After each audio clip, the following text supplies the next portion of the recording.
پرانے وقتوں کی بات ہے کہ ایک بادشاہ شکار کرنے کے لیے گیا اور وہ سارا دن جنگل میں شکار کرتا رہا اور اس نے بہت سارا شکار کیا۔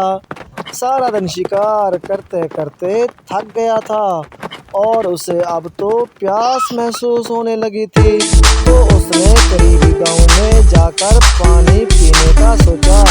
اس طرح وہ چلتے چلتے قریب کے گاؤں پہنچا اور وہاں جا کر ایک عورت سے پانی مانگا جو کہ پانی لے جا رہی تھی۔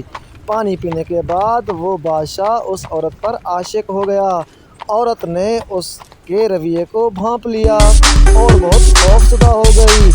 جب شام کو اس عورت کا گھر والا اپنے کام سے گھر کو لوٹا تو اس عورت نے اپنے شوہر کو سارا ماجرا کہہ سنایا۔ یہ سوچ کر وہ کسان بہت پریشان ہو گیا اور آپس میں مشورہ کرنے لگا کہ اس کا حل کیا نکالا جائے۔ سب دوستوں سے مشورہ کرنے کے بعد یہ طے پایا کہ بادشاہ کے پاس چلتے ہیں اور اسے جا کر سارا مسئلہ بتاتے ہیں۔ یہ کہنے کے بعد سب گاؤں والے اکٹھے ہو گئے۔ مرد اور عورتیں سارے اکٹھے ہو کر بادشاہ کے دربار کی طرف چل پڑے۔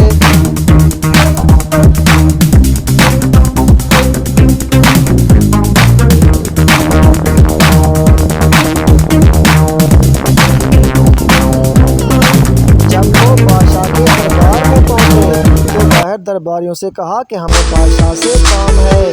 پھر جا کر انہوں نے بادشاہ کو اپنا قصہ کہہ سنایا۔ ایک شخص نے کہا، بادشاہ سلامت، اس شخص کو ہم نے اپنی زمین دی تھی لیکن یہ اب تک آباد کرتا رہا ہے، اب نہ اسے آباد کرتا ہے نہ ہی اسے چھوڑتا ہے اور ہماری زمین بنجر ہو رہی ہے۔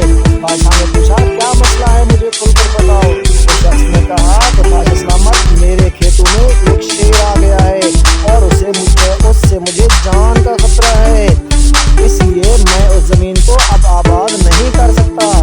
یہ سارا واقعہ سن کر بادشاہ سمجھ گیا کہ اصل بات کیا ہے۔ اس نے کہا، جاؤ